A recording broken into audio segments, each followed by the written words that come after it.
讲买米就看，关门就带，赛车门无关好势，看起来实在足危险。有人拜下晡3点钟，赛车驶入南投市区，发觉这只货车后门无关好势，赛差不多1公里远，看起来实在有够危险。另外，这个车门还阁险险啊去撼到后壁桥倒摆的人，运将拢无发觉，一直到后壁轿车发觉了后，赶紧甲伊讲，伊才落车关车门。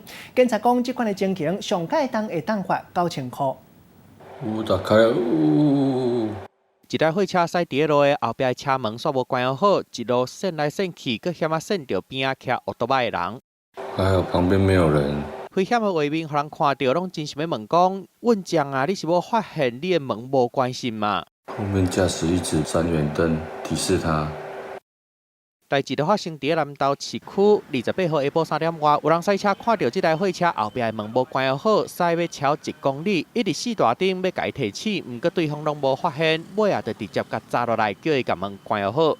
比较扯一点，因为这个意外很容易发生。如果发生遗憾的事情，就来不及。那依《道路交通处罚条例》第30条规定，可以处新台币3000元以上9000元以下之罚款。